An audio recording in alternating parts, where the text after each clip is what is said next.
So, is the Switch OLED still a good buy in 2025 even if the Switch 2 is out? Well, it actually might be your best way to play Nintendo Switch 1 games right now. You've got better battery life, a superior screen, and access to a legendary game library, but beyond that, there are a few overlooked reasons why the Switch OLED still kicks a shocking amount of ass in a post-Switch 2 world. So let's break it down and see why this old handheld is still the king of the hill. So let's start with the screen.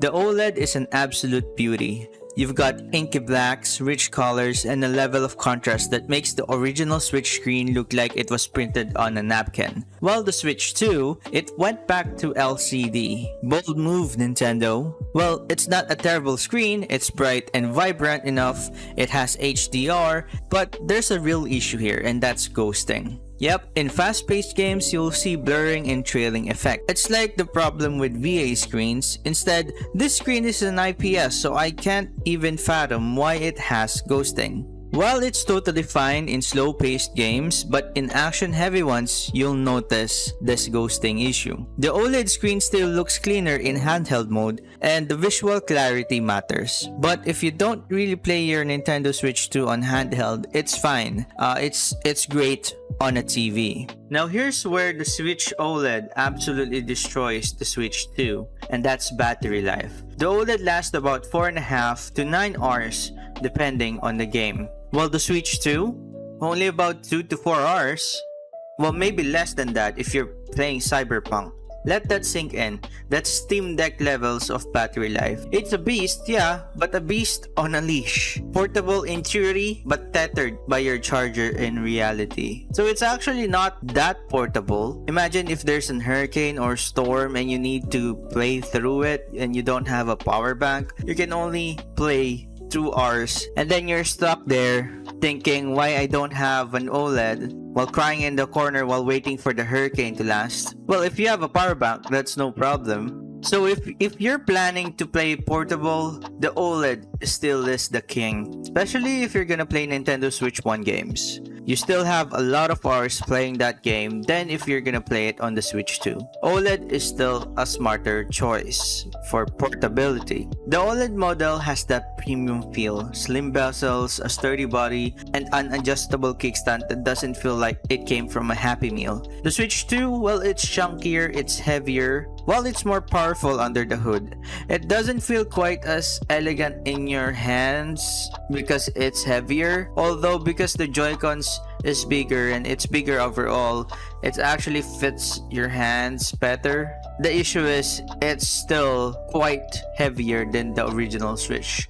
But if you value comfort in long sessions, the OLED still wins for handheld play, especially if you have grips. And for pure portability, well, we have the Switch Lite for that. And it's still hanging around like a champ. No TV support, but lighter than your conscience and dirt cheap. It's like the OG PSP right now, and it's still a great way to get into the Nintendo ecosystem. Now, if you're looking to pick up an OLED, do it now because there are some limited edition models that are straight up beautiful, and once they're gone, they're not coming back unless you plan to remortgage your house on eBay so you can buy limited edition Switches. Here's what you should look out for: the Zelda Tears of the Kingdom edition, the Splatoon 3 edition, and the Pokemon Scarlet and Violet edition. All three are actually eye candy, collectible, and display worthy, and they still run like a dream. The Switch OLED gives you access to the entire Switch 1 library, and that's an absolute monster of a catalog, from indie games, AAA games, and Nintendo exclusive titles. We're talking Breath of the Wild, Tears of the Kingdom, Mario Odyssey, Metroid Dread, Fire Emblem 3 Houses, Luigi's Mansion 3,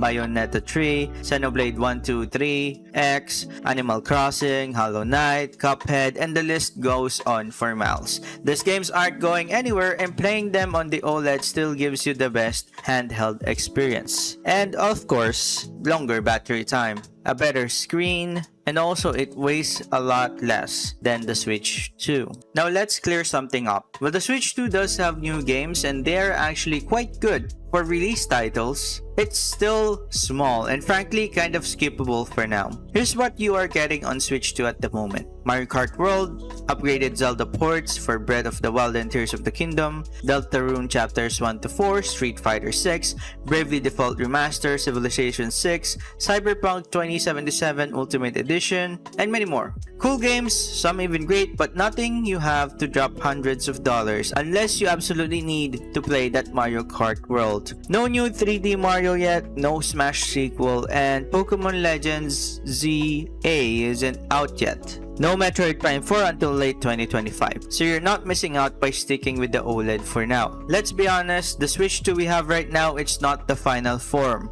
If you know Nintendo, they love to release 6 versions of everything. A Switch 2 OLED is inevitable. A Switch 2 Lite might be also coming, probably smaller, cheaper, and with better battery, and hopefully has TV support. So if you jump into the Switch 2 ecosystem right now, you're basically beta testing an early hardware, like those who jumped to the Switch 1 when it was released. Meanwhile, you can just chill with your OLED, play everything that matters, and wait for a better version of the future console. On the plus side, the Switch OLED is also cheaper right now, so I think it's really a good buy. So yeah, even in 2025, the Nintendo Switch OLED is still an incredible buy. You get a better battery life, a gorgeous screen, full access to a legendary game library, and the beautiful limited editions that are only getting rarer. The Switch 2 will get better, but it's not there yet. Not in performance, not in battery, not in library, and definitely not in value.